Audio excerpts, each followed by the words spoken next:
Marian's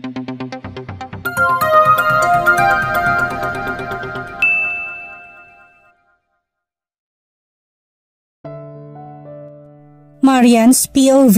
Ilang sandali ang lumipas. Habang pinapatuyo kong buhok gamit ang blower niya, napaisip ako saan pala ito matutulog. Ang sabi niya kasi kanina 2 room ng penthouse niya, pero hindi pa daw nilinisan yung isa. Ibig sabihin 2 kami dito?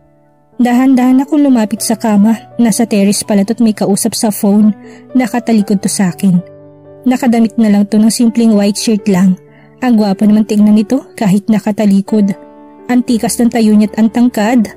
Napansin siguro may nakatingin sa kanya kaya humarap ito't nagpang-abot ang mga mata namin. Agad ako nag-iwas ng tingin at nagkunwaring inayos ang kumot ng kama. Ano ba yan? Tinapos na ni Rocco ang tawag at lumapit na rin siya sa kama. I will take the couch, sabi ko sabay kuha ng unan. No, I'll take the couch. You sleep in bed. Sabi niya pero tininan kong couch. Ang liit nito, siguradong hindi siya kasya. Pero hindi ka kasya dyan, may hirapan ka matulog. Kaya ako na lang. No, let's sleep in the bed together. Parang baliwala lang sa kanyang sinabi to, ngunit may pinalidad sa tono. At kinuha ang unan na hawak at binalik sa kama. Napatingin ako sa kanya nang bigla itong maghubad ng damit. Habang nakatitig din pala sa akin. I can sleep with shirt and sweatpants on. Sabi ni Rocco, mukhang nabasa niyang isip ko. Ano daw? Pati sweatpants? Nakanganga ako nakatingin sa kanya. Ibig sabihin, magtatabi kami ng tanging suot lang nito ay boxer. Naginit ang pisngi niya sa isipin yun. Agad siyang nag-iwas ng tingin. Narinig niyang mahina itong natawa. Naon ito sumampa sa kama, pero hindi nito hinubad ang suot na sweatpants. Oh, ba't parang disappointed ka, Marian? Huwag mo sabihin gusto mo ring hubarin niya. Sumampa na rin siya sa kama. Malaki ang kama pero pinili niyang sa pinakagilid humiga. Samantalang si Rocco nang tingnan niya, talagang nasa pinakagitna. Move closer here, babe. You might fall from the bed. Sabi nito sabay pulupot namang matikas niyang braso sa tiyan ko't hinila ako papalapit sa kanya. Hindi na ni Rocco inalis ang braso sa akin kaya nagmistulang nakayakap sa akin habang nakatalikod ako sa kanya. Ang init naman ng katawan niya. Aalisin ko pa sana ang braso nito ngunit narinig ko ng mahina nitong paghinga. Ibig sabihin nakatulog agad to. Nagising ako parang may mabigat na bagay na nakadantay sa akin. Inilibot ko ang aking paningin. Teka, hindi tong kwarto ko ah. Dumako mata ko sa brasong nakayakap sa tiyan ko. Agad ako napabalikwas ng bangon dahilan para magising ang laking katabi ko. Good morning, wife. Pausang boses na bumati sa akin ni Rocco. Wife? May asawa na nga pala ako. Good morning din. Ganting bati ko naman sa kanya.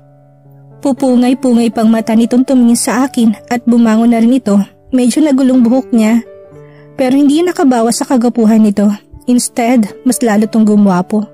Eh ako, ano kaya itsura ko? Baka may laway pa na natuyo sa gilid ng bibig ko.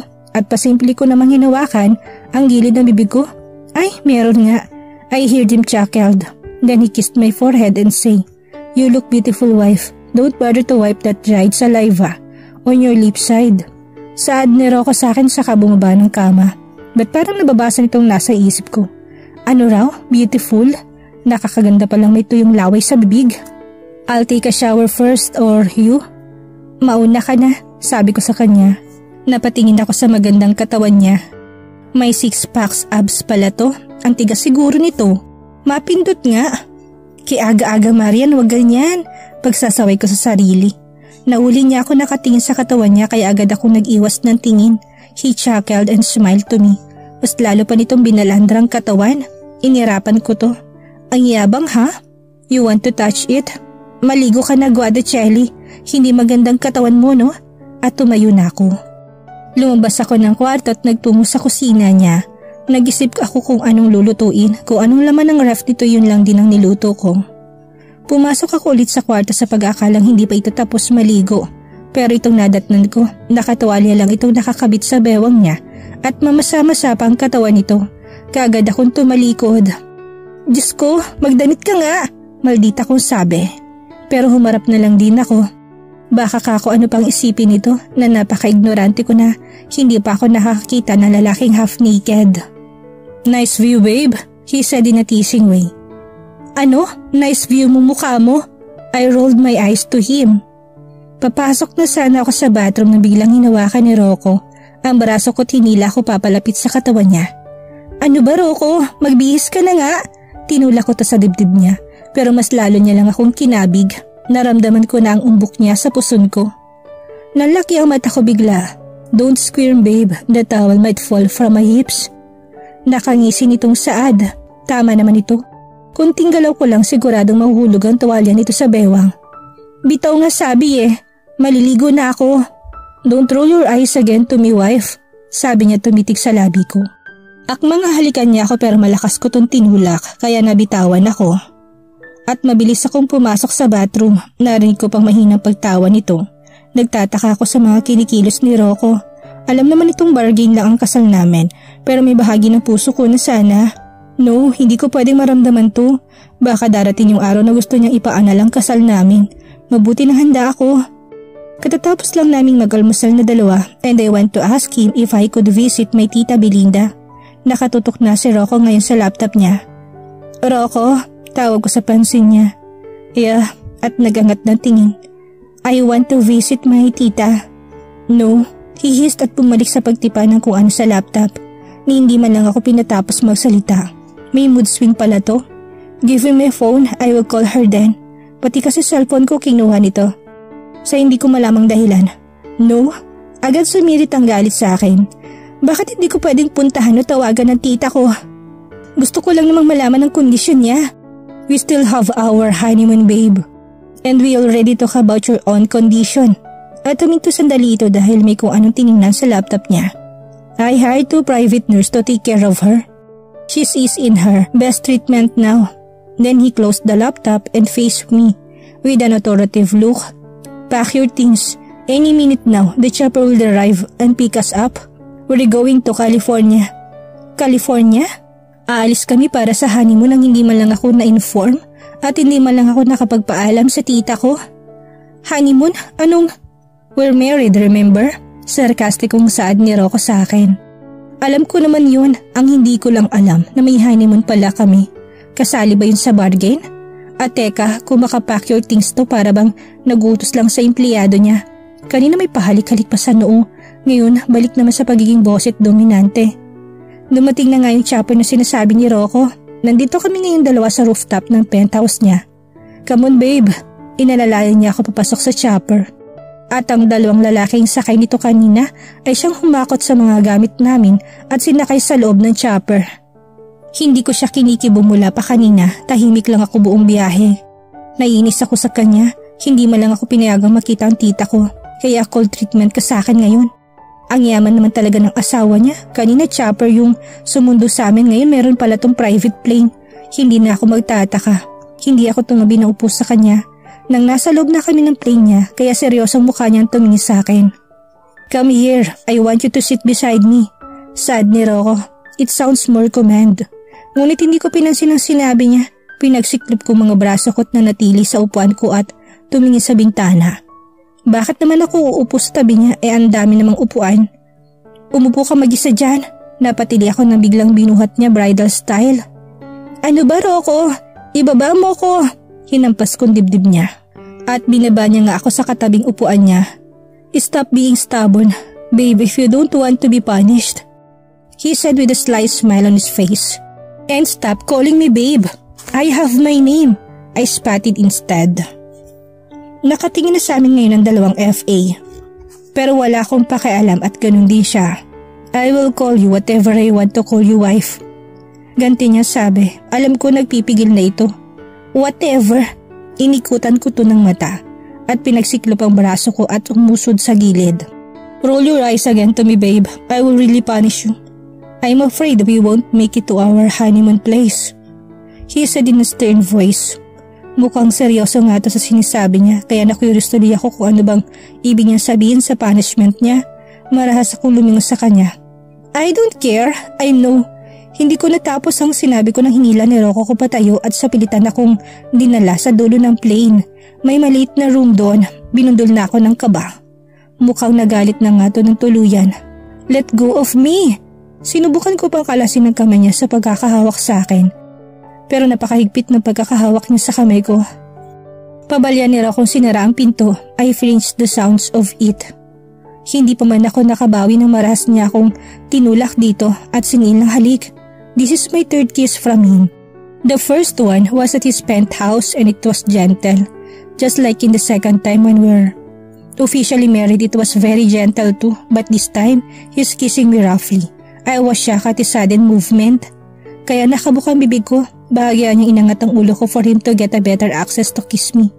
The way he kissing me makes my lips hurt and I can taste the blood on it. I tried pushing him but he didn't even move an inch. He's still kissing me roughly. At naglakbay ang kamay niya sa isang katawan ko. Now my tears started to flow down my cheek. Kaya ang kaninang mapagparusang halik ni Rocco ay biglang naging banayad. Natigil lang ito sa paghalik sa akin nang maramdaman ng luha ko sa pisngi. I stiff.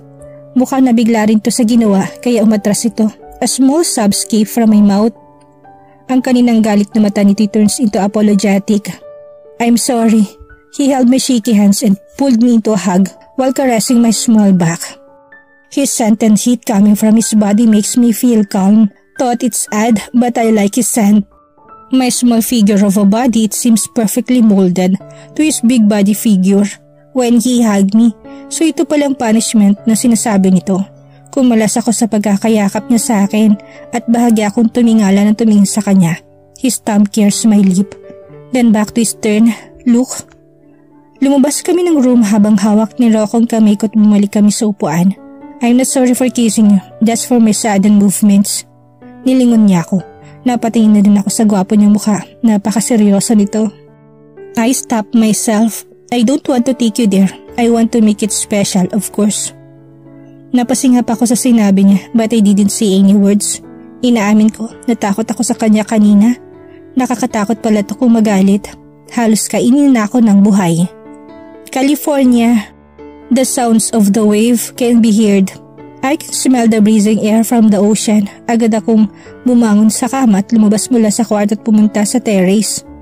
Hindi ko napigilang mamangha sa ganda ng lugar at tanawing nakikita ko. The shimmering waves of the sea that are clear and blue mirror the rays of the hot sun.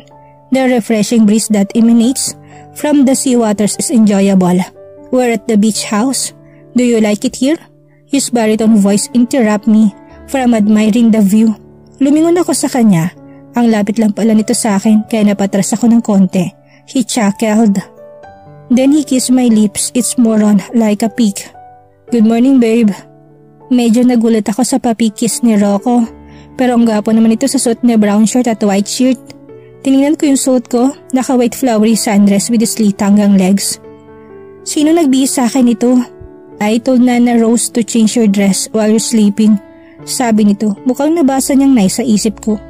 Tulog na tulog talaga siguro ako kasi hindi ko nga namalayan na sa California na pala kami dito sa beach house ni Rocco at binihisan pa talaga ako ng sinasabi nitong Nana Rose without me knowing. Ganun ba? Sa iba tong beach house? It's beautiful. Hindi ko napigilang itanong. Hours. Tipid na sagot ni Rocco sa akin. Hours? Hinawin ni Rocco at inipit sa likod ng tenga kong ilang hibla ng buhok na napunta sa mukha ko dahil sa hangin. Nasiswitan ako sa kanya kapag ganitong hinahawin niyang buhok ko. Bigla ko naramdaman ng kakaibang tibok ng puso ko. No, this shouldn't be. Come on, let's go downstairs. Breakfast is ready. At pinagsiklo pa mga daliri naming dalawa at hinila na ako papuntang kusina.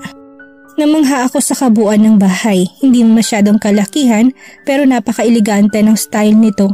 Hindi ko nakitang sinasabi nitong Nana Rose. Do you want to swim after breakfast? Tanong ni Rocco habang kumakain kami. Puro pagkain Pinoy ang nasa mesa. Pilipino sigurong tinawag nitong Nana Rose kanina. No, hindi mo naman kasi sinabing sa beach tayo pupunta. Kaya wala akong dala. I took care all of your need and stop before we got here. Sagot agad nito. Hindi pa naman ako mahilig maligo sa dagat pero gusto ko ang dagat. Hindi rin ako nagsusuot ng bikini so hindi ako sanay baka mailang ako. Pero tumango na lang ako bilang pagsang-ayon. I scan myself in the full-length mirror. I'm wearing a red bikini two-piece. Lumitaw ang natural na puti na kulay ng balat ko.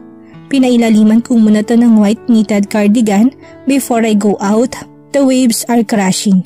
The sun is setting. I am bracing under the sunset. I feel the sand squish slowly through my toes as I gaily walk down the shoreline. Tumingala ako sa langit habang nililipad ng hangin ang tuwid at mahaba kong buhok. The feeling of satisfaction every time I walk on the wet sand, feel the ocean breeze on my face while I close my eyes and stop for a moment and smell the saltiness of the sea. Isang tikim ang nagpabalik sa akin into my sanity. Kahit hindi ko man lingunin, kilala ko na may-ari ng boses na yon. Naramdaman kong lumapit si Rocco sa likod ko at dahan-dahang niyakap ako. I crooked my head to the side so I could see his face. His tiny stubble touches the skin of my neck. While he planted small kisses in my skin, naramdaman ko ulit ang kakaibang tibok ng puso ko. Kung tingnan kaming dalawa sa anggulong ito, masasabing we love each other for long now. Pero hindi ibang naging estado namin, ngunit bakit ibang pinapakita niya sa akin? He's being clingy now. His piercing gray eyes even looked deep into my eyes with an emotion that I couldn't name. There's something that he wanted to say. Mind if I join you swimming, wife? He asked in his raspy voice. He's still hugging me from behind, kaya hindi ko makita kung nagbihis din ba ito ng pang swimming, kaya humarap ako sa kanya, his muscular arms still caging me. No, I won't mind, nakangiti ko sagot. Kumalasero ako sa pagyakap sa akin at hinubad ang suot niyang t-shirt from the back. Ang sexy nitong tingnan sa ganung style ng paghubad ng damit. Sexy? San galing yun? Basta na lang nitong tinapon sa buhangin na hindi naabutan na tubig ang damit na suot niya. Let me help you remove this. Ang tinutukoy ni Rocky ang cardigan na suot ko. Napasingap ako na mag-expose ang balat ko sa sikat ng araw. Napansin ko pagtaas at baba ng Adam's apple niya habang pinapasadahan ng mata niya ang katawan ko. Nailang ako bigla at parang ayoko na lang mag-swimming, pero hinila niya na ako na palusong sa tubig. Hindi ako lumangoy, nakalublob lang ako sa tubig, pinapanood ko na lang siya habang lumalangoy, pero nang lumangoy ito palapit sa akin at umahon mismo sa harapan ko. Are you not going to swim? Nakakunot noon na tanong ni Rocco. Hindi na, nagbago ng isip ko, malamig pala eh. I reasoned. He encircled his arms in my waist at hinila papalapit sa kanya. Napahawak tuloy ako sa mga bisig niya. Kahit nasa tubig kami, ramdam ko pa rin ang init ng katawan niya. There, are you still cold? He asked and smirked. Naminihasa ka na sa payakap-yakap sa akin ha? Hinampas ko ang dibdib ni Rocco, pero lumapad lang ngiti nito sa akin. Why you're so feisty, babe? I like hugging you. Bumaba ang mukha nito sa tenga ko't bumulong. I like the feeling of your smooth skin touching mine. He kissed my earlobe, then he planted small kisses down to my jaw and stopped right into my lips. He looked deep into my eyes as if asking permission to kiss me. I nodded and he gently kissed me. At first, I didn't open my mouth but he gently bite my lip, kaya bahagyang bumuka. I don't know how to kiss him back. Kiss me back, babe, he said between kissing me. Now I'm kissing him back by following his movement. Kusang pumulupot ang braso ko sa leg ni Rocco nang unti-unting he deepening the kisses. Napaungol ako sa sensasyong dulot nito. Mukhang hindi pa si Rocco na kontento at binuhat ako and I encircled my legs in his waist. Habang ang isang kamay niya nakaalalay sa pang-upo ko, humigpit ang pagkapit ko sa leg niya. Hindi pa rin napuputol ang paghalik niya sa akin. Let's get out of the water and let's get inside the house, babe, he said between kisses.